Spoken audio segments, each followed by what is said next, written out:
एका आईने पोटच्या छोट्या मुलासमोर स्वतःला संपवलं. हो, ही भयानक आणि हृदय पेवटून टाकणारी घटना घडली आहे रत्नागिरी जिल्ह्यातील देवखुरी या गावात. घटना सांगण्यापूर्वी तुम्हाला विनंती आहे, व्हिडिओ शेवटपर्यंत बघा. रत्नागिरी जिल्ह्यातील देवरुख शहराची वरची आई डोंगरांच्या कुशीत विसावलेली एक छोटी शांत वस्ती. इथे संध्याकाळ लवकर उतरते आणि रात्री माणसांच्या आवाजांपेक्षा वाऱ्याचा, झाडांचा, किड्यांचा आवाज जास्त ऐकू येतो. या आईतली घरं साधी आहे. मोठ्या स्वप्नांपेक्षा इथे लोटच्या जगण्याला जास्त महत्त्व आहे. अक्षराचं घरही तसंच होतं, लहानसं पण माणसांनी भरलेलं. त्या रात्री अक्षराने स्वयंपाकघर आवरायला घेतलं होतं. चुलीवरचं भांडं खाली उतरवलं, पाण्याचा नळ उघडला. भांड्यांवर पडणाऱ्या पाण्याचा आवाज त्या शांत घरात एकटाच घुमत होता. आज दिवसभर ती थकलेली होती. घर, काम, मुलगा हे सगळं सांभाळताना तिने स्वतःकडे पाहायलाच वेळ दिला नव्हता. पण जेव्हा ती खोलीत आली तेव्हा बिछाण्यावर बसलेला आलोक तिच्या सगळ्यात थकव्यावर औषध ठरला. आई, आज उशीर झाला, तो थोडा रुसलेल्या आवाजात म्हणाला. अक्षरा हसली. उशीर झाला म्हणून काय झालं, आई आहे ना इथे. ती त्याच्या जवळ बसली, त्याच्या केसातून हात फिरवला. आईच्या त्या एका स्पर्शात आलोकचं सगळं रुसणं विरघळलं. आज गोष्ट सांग ना, तो पुन्हा म्हणाला. अक्षराने काही क्षण विचार केला. तिच्याकडे कुठली मोठी गोष्ट नव्हती, पण तिला माहिती होतं मुलाला गोष्ट नव्हे, आईचा आवाज हवा आहे. ती बोलायला लागली. साधी गोष्ट, ज्यात राजे नव्हते, युद्ध नव्हतं, फक्त एक आई होती जी रोज आपल्या मुलासाठी लढत होती. हळूहळू आलोकचे डोळे मिटू लागले. त्याचा श्वास शांत झाला. तो झोपला. अक्षरा बराच वेळ तिथेच बसून राहिली, त्या शांत चेहऱ्याकडे पाहत. आई म्हणून हे क्षण तिला फार मोलाचे वाटायचे. ती हळूच उठली, दिवा बंद केला, पण झोपायला जाण्याआधी एकदा परत वळून पाहिलं. आई असणं म्हणजे काय हे त्या एका नजरेत होतं. घरात पुन्हा शांतता पसरली. वरच्या आळीतले दिवे एक एक करून विझले. रात्र खोल होत चालली होती.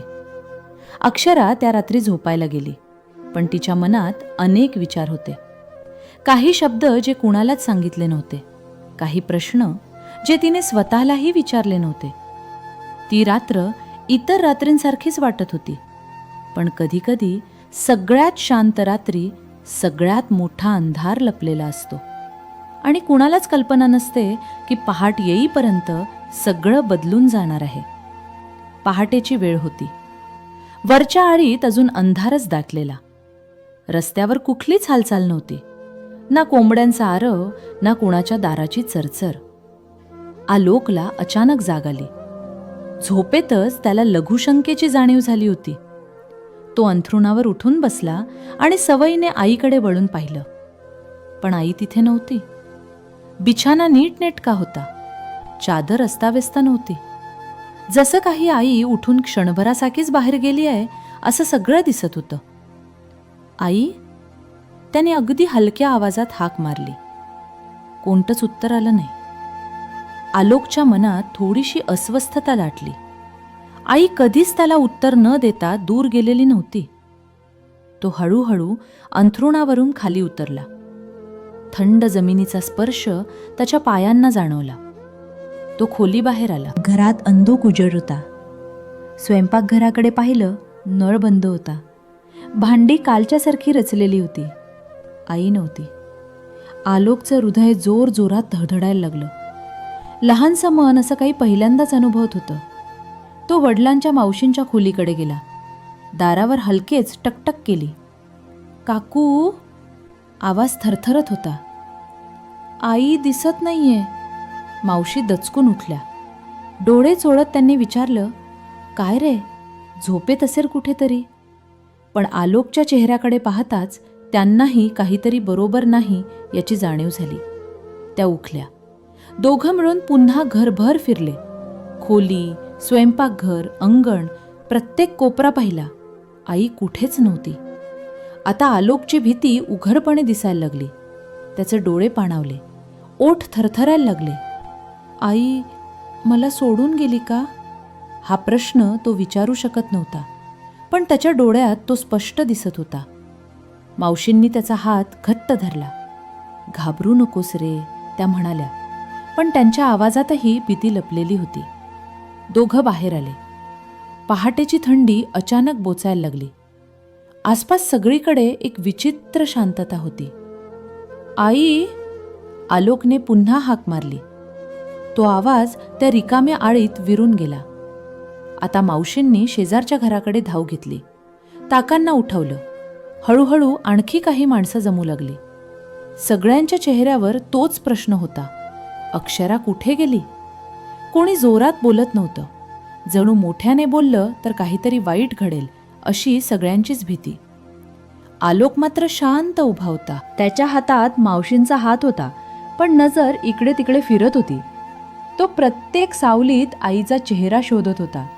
आणि मग कोणीतरी हळूच घराच्या बाहेर असलेल्या त्या छोट्या बाथरूमकडे पाहिलं. काही क्षण कोणीच काही बोललं नाही. हवेत एक जड शांतता पसरली. आलोकने मावशींचा हात अजून घट्ट पकडला. त्याला काही कळत नव्हतं, पण मन कुठेतरी भीतीची चाहूल देत होतं. काही पहाटी फक्त सूर्योदय घेऊन येत नाहीत, त्या आयुष्यभराची सावली सोडून जातात. ही पहाट तशीच एक होती. घराच्या बाहेर असलेलं ते छोटंसं बाथरूम, नेहमी कुणाच्याही लक्षात न राहणारं. दिवसा घराचा एक साधा भाग, पण त्या पहाटे तेच ठिकाण सगळ्यांच्या नजरेत भरलं होतं. अंधार अजून पूर्ण हटलेला नव्हता. आकाश फिक्कट राखाडी दिसत होतं.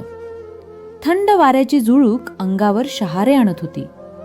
सगळे हळूहळू त्या दिशेने सरकत होते. कोणी पुढे, कोणी मागे. जणू प्रत्येक पाऊल जड होत चाललं होतं. आलोक मावशींच्या मागे उभा होता. त्याच्या छोट्या हातांनी त्यांची साडी घट्ट पकडली होती. तो वारंवार वर पाहत होता. जणू कुणी सांगेल, काही नाही रे, आई आतच आहे. पण कुणीच असं म्हणालं नाही. काकांनी बाथरूमच्या दरवाजाजवळ एक पाऊल पुढे टाकलं. दार अर्धवट उघडं होतं. ते हलक्या आवाजात कर्कश केलं. त्या आवाजाने सगळ्यांच्या अंगावर काटा आला. क्षणभर कुणी श्वासही घेतला नाही. काकांनी आत पाहिलं. तेवढ्याच वेळात त्यांच्या चेहऱ्यावरचा रंग बदलला. डोळे पाणावले, पाय थरथरायला लागले. ते काही न बोलता मागे सरकले. तेवढंच पुरेसं होतं. कोणी किंचाळलं नाही, कोणी रडलं नाही. जणू सगळ्यांच्या गळ्यात शब्द अडकले होते. मावशींनी लगेच आलोकला आपल्या कुशीत घेतलं. त्याचं डोकं छातीशी दाबलं. त्याच्या डोळ्यांवर हात ठेवला. बघू नकोस, त्या कुजबुजल्या. आलोकचा श्वास वेगाने चालू झाला. त्याला काहीच दिसत नव्हतं, पण मनात भयानक चित्र उमटत होती. आई कुठे आहे? त्याने पुन्हा विचारलं. यावेळी त्या प्रश्नाचं उत्तर कोणाकडेच नव्हतं. थोड्या वेळात आसपासच्या घरातून आणखी लोक आले. कोणी पाणी दिलं, कोणी मावशींच्या खांद्यावर हात ठेवला. वरची आई पूर्णपणे जागी झाली होती, पण आज ती जागी झाली होती शांततेने. कोणी मोठ्याने बोलत नव्हतं, कोणी धावपळ करत नव्हतं. जणू सगळे त्या शांततेला मान देत होते. आलोक मात्र त्या गर्दीत एकटा होता. त्याच्या आजूबाजूला माणसं होती, पण आई नव्हती. त्याचं लक्ष सतत त्या बाथरूमकडे जात होतं, त्या अर्धवट उघड्या दरवाजाकडे. त्याला वाटत होतं, आई बाहेर येईल, हसत येईल, म्हणेल, घाबरू नकोस रे, मी इथेच आहे. पण दार तसंच राहिलं. सूर्य हळूहळू वर येत होता, पण त्या घरात प्रकाश येत नव्हता. कारण काही अंधार सूर्य उगवल्यावरही कमी होत नाही. त्या पहाटे अक्षरा नावाची आई त्या घरातून निघून गेली नव्हती, पण ती त्या घरात परत येणारही नव्हती. आणि आलोकच्या आयुष्यात पहिल्यांदाच एक दिवस आईशिवाय उगवला होता. सूर्य पूर्णपणे उगवला होता. वरची आळी आता उजेडात न्हाऊन निघाली होती. नेहमी यावेळी घराघरात चहा उकळत असतो. भांड्यांचे आवाज ऐकू येतात. मुलांचे हसरे स्वर रस्त्यावर पसरतात. पण त्या दिवशी अक्षराच्या घरात काहीच सुरू झालं नव्हतं. घर उघडं होतं, पण घर पण हरवलं होतं. आलोक एका कोपऱ्यात बसला होता. पायात चप्पल नव्हती. डोळे सुजलेले होते. तो कुणाकडे पाहत नव्हता. त्याचं लक्ष आईच्या ओढणीवर गेलं. खुर्चीवर टाकलेली जशी काल रात्रीच पडली होती. तो हळूच उठला. ओढणी हातात घेतली, ती चेहऱ्याशी लावली. आईचा वास अजून त्यात होता. त्या वासात त्याला कालची रात्र आठवली. आईची गोष्ट, तिचं हसणं, कपाळावर फिरलेला तो हात. आलोकने ओढणी घट्ट पकडली. पहिल्यांदाच त्याच्या डोळ्यांतून पाणी आलं. ते अश्रू मोठ्या आवाजात पडले नाहीत. ते शांतपणे जमिनीवर सांडले. घरात लोक येत जात होते. कोणी पाणी देत होतं, कोणी काहीतरी बोलत होतं. पण आलोकला ते शब्द ऐकू येत नव्हते. त्याचं लक्ष सतत एकाच प्रश्नावर होतं. आई आता परत येणार नाही का? कोणीच त्याला उत्तर देऊ शकत नव्हतं. मावशी जवळ येऊन बसल्या. त्याच्या डोक्यावरून हात फिरवला. आता मी आहे रे, त्या म्हणाल्या. पण त्या शब्दात आईचा स्पर्श नव्हता. घराच्या बाहेर वरची आळी शांत उभी होती. लोक हरू आवाजात बोलत होते. जणू मोठ्याने बोलणं या घराशी बेईमानी ठरेल. काही घरं आईशिवायही उभी राहतात, पण त्या घरातलं हसणं हरवतं. आलोकसाठी आता दिवस येणार होते, जिथे शाळेतून आल्यावर आई दारात नसेल, जिथे गोष्ट सांगणारा आवाज नसेल, जिथे जेवण झालं का असं विचारणारं कोणी नसेल. तो घर आता तसंच राहणार होतं. पण ते घर पूर्वीसारखं कधीच होणार नव्हतं. ही कथा कोणावर आरोप करण्यासाठी नाही, कोणाचा निकाल लावण्यासाठी नाही. ही कथा आहे एका आईची आणि तिच्या मागे राहिलेल्या त्या लहानशा आयुष्याची. कधीकधी माणसं जातात, पण त्यांची जागा कधीच भरून निघत नाही.